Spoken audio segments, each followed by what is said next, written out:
ಯಾಕೆ ಸರ್ ಅಭಿಮಾನಿಗಳ ಜೊತೆ ಬರ್ತಾರೆ ಅನ್ಸುತ್ತೆ? ನಮಗೆ ಅದೇ ಹುಟ್ಟುದಬ್ಬ, ನಮಗೆ ಅದೇ ಖುಷಿ, ಅದೇ ನೆಮ್ಮದಿ, ಅದೇ ಸಂತೋಷ. ಚಾಮುಂಡಮ್ಮನ ದರ್ಶನ ಆಯ್ತು, ಅಮ್ಮನ್ ನೋಡ್ಕೊಂಡ್ ಬಂದೆ, ಏನೋ ಒಂಥರ ನೆಮ್ಮದಿ, ಏನೋ ಒಂಥರ ತೃಪ್ತಿ. ಅಲ್ಲಿಂದ ಬೇರೆ ಒಂದು ವೃದ್ಧಾಶ್ರಮಕ್ಕೆ ಹೋಗಿ ಅವ್ರ ಜೊತೆ ಒಂದ್ ಸ್ವಲ್ಪ ಕಾಲ ಕಳೆದು, ಅದಾದ್ಮೇಲೆ ಇಲ್ಲಿ ಬಂದು ನಮ್ಮ ಹುಡುಗರ ಜೊತೆ ಅವ್ರ ಜೊತೆ ಕಾಲ ಕಳೀತಾ ಇದೀನಿ. ಇಲ್ಲಿ ಬಹಳ ಪ್ರೀತಿ ಇರುವಂತ ಜಾಗ, ಬಹಳ ಪ್ರೀತಿ ಮಾಡುವಂತ ನಮ್ಮ ಅಭಿಮಾನಿಗಳು, ಅವ್ರಿಗೆ ಸದಾ ಚಿರಋಣಿ. ಅವರಿಂದನೇ ನಾವು. ಖುಷಿ ಆಗುತ್ತೆ. ಮೈಸೂರಲ್ಲಿ ಹುಟ್ಟುಹಬ್ಬ ಆಚರಿಸ್ತಾ ಎಷ್ಟು ಖುಷಿ ಆಗುತ್ತೆ. ಈ ಸಲ ಅಮ್ಮನ ದರ್ಶನ ಪಡಿಬೇಕಾಗಿತ್ತು, ಆಮೇಲೆ ಇಲ್ಲಿರೋರ್ನು ನೋಡ್ಕೊಂಡು ಹೋಗೋಣ ಅನ್ನೋ ಒಂದು ಯಾಕೋ ಮನಸ್ಸಾಗಿತ್ತು. ಈ ಸತಿ ಬಗೀರ ರಿಲೀಸ್ ಟೈಮಲ್ಲಿ ಹಲವಾರು ಕಡೆ ಓಡಾಡಿದ್ದೆ, ಎಲ್ಲ ಕಡೆ ನೋಡ್ಕೊಂಡ್ ಬಂದೆ.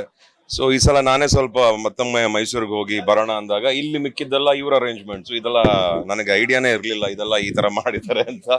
ನಾನು ದೇವಸ್ಥಾನಕ್ಕೆ ಹೋಗ್ಬಿಟ್ಟು ಬಂದೆ. ಅಂಡ್ ಖುಷಿ ಆಗುತ್ತೆ. ಅಂಡ್ ಏನೋ ಒಂಥರ ಮೈಸೂರು ನನಗೆ ಬಹಳ ಹತ್ತಿರವಾದಂತ ಜಾಗ, ನಾನು ಬಹಳ ಪ್ರೀತಿಸುವಂತ ಜಾಗ ಮೈಸೂರು. ಸೊ ಖುಷಿ ಆಗುತ್ತೆ. ಸರ್ ಈ ಬಾರಿ ಬಗೀರ ಸಾಕಷ್ಟು ಸಕ್ಸಸ್ ಕಂಡಿದೆ ಸರ್ ಈ ವರ್ಷದ ಸಾಲಿನಲ್ಲಿ. ಮುಂದಿನ ವರ್ಷದ ಪ್ಲಾನ್ ಗಳೇನಿದೆ?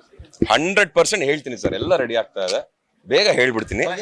ಎಷ್ಟು ಫಿಲಂಗಳು ಬರ್ಬೋದು ನೆಕ್ಸ್ಟ್ ಇಯರ್? ಯಾಕಂದ್ರೆ ಕನ್ನಡದಲ್ಲಿ ಸಿನಿಮಾಗಳೇ ಕಡಿಮೆ ಬರ್ತಿದೆ, ಸೆಲೆಬ್ರಿಟಿಗಳು ಹೀರೋಗಳು ಅನ್ನಿಸ್ಕೊಂಡ್ರಲ್ಲ, ವರ್ಷಕ್ಕೆ 2 ವರ್ಷಕ್ಕೆ ಒಂದು ಫಿಲಂ ಮಾಡ್ತಿದೆ ಅಂತದ್ರಲ್ಲಿ ನೀವು ಒಂದಷ್ಟು ಅವಾಗ ಕಾಣಿಸ್ತಾ ಇಟ್ಟಿದ್ರಿ ಸರ್. ಯಾರ್ಯಾರು ಆತರ ಮಾಡಿದ್ರು ನಾವೆಲ್ಲರೂ ತಿದ್ಕೊಂಡಿದೀವಿ. ಬಹುಶಃ ಎಲ್ರು ವರ್ಷಕ್ಕೆ 2 ರಿಂದ 3 ಸಿನಿಮಾ ಕೊಡ್ಬೇಕು ಅಂತ ಅನ್ಕೊಂಡಿದೀವಿ. ಆ ತಾಯಿ ಚಾಮುಂಡೇಶ್ವರಿ ಎಲ್ರಿಗೂ ಆಶೀರ್ವಾದ ಮಾಡಿ ಒಳ್ಳೊಳ್ಳೆ ಕತೆ, ಒಳ್ಳೊಳ್ಳೆ ಟೀಮ್ ಕೊಟ್ಟು ಇದಿಷ್ಟು ನೆರವೇರಿಸ್ಕೊಡ್ಲಿ ಅಂತ ಈ ಮೂಲಕ, ನಿಮ್ಮ ಮೂಲಕನೇ ಎಲ್ರು ಕೇಳ್ಕೊತಾರೆ. ಸರ್ ಜನ ಬರ್ತಿರಲಿಲ್ಲ ಸರ್, ಈ ನಡುವೆ ಭೈರತಿ ರಣಗಲ್ ಆಗ್ಬೋದು, ಭಗೀರ ಆಗ್ಬೋದು, ಹೀಗೆ ಸಾಕಷ್ಟು ಫಿಲಂಗಳಿಗೆ ವೀಕ್ಷಣೆ ಮಾಡ್ಲಿಕ್ಕೆ ಬರ್ತಿದ್ದಾರೆ ಜನಗಳಿಗೆ, ಅಥವಾ ಈ ವೀಕ್ಷಕರಿಗೆ ಪ್ರೇಕ್ಷಕರಿಗೆ ಏನಾದ್ರು ಇಷ್ಟಪಡ್ತಾರೆ ಸರ್, ಅಭಿಮಾನಿಗಳಿಗೆ ಏನಾದ್ರು? ಸರ್ ನಾವು ಏನು ಹೇಳಕ್ ಆಗಲ್ಲ ಸರ್, ಅವ್ರಿಗೆ ಏನ್ ಇಷ್ಟನೋ ಅದನ್ನೇ ಮಾಡ್ತಾರೆ. ಅವ್ರಿಗೆ ಇಷ್ಟ ಆದ್ರೆ ನಮಗಿಷ್ಟ ಆಗುತ್ತೆ, ಅವ್ರಿಗೆ ಇಷ್ಟವಾಗಿಲ್ಲ ಅಂದ್ರೆ ನಾವೇನೋ ತಪ್ಪಿದೆ ಅಂತ ತಿದ್ಕೊಂಡು ಮುಂದಕ್ಕೆ ಹೋಗ್ಬೇಕೆ ಹೊರತು ನಾವು ಅವ್ರ ಬಗ್ಗೆ ಏನು ಹೇಳಕ್ ಆಗಲ್ಲ. ಅಭಿಮಾನಿಗಳೇನ್ ನಿರ್ಧಾರ ತಗೋತಾರೋ ಅದ್ರ ಪ್ರಕಾರ ನಾವು ಉಳ್ಕೊಂಡ್ ಬಂದಿದೀವಿ, ಹಾಗೆ ನಮ್ಮನ್ನು ಬೆಳೆಸ್ತಾ ಇದಾರೆ. ಸೊ ಅವ್ರ ಚಾಯ್ಸ್ ಅನ್ಸುತ್ತೆ. At the end of the day ನಾನ್ ತೆಗೆದಿದ್ನ ನೀನ್ ನೋಡ್ಲೇಬೇಕು ಅನ್ನೋದಕ್ಕಿಂತ ತೆಗ್ದಿದ್ದೀನಿ, ಒಂದ್ಸತಿ ಬಂದು ನೋಡು ಅನ್ನೋದು ಬಹಳ ವಾಸಿ ಅನ್ಸುತ್ತೆ. ಅದು 10 ಸಲ ಆಗ್ಬೋದು ಇಷ್ಟವಾದ್ರೆ. ಸೊ ಹಾಗೆ ಅಂತ ಅನ್ಕೋತೀನಿ. ಬಗೀರ 2 ಬರುತ್ತೆ, ಬಂದಾಗ ಹೇಳ್ತೀನಿ.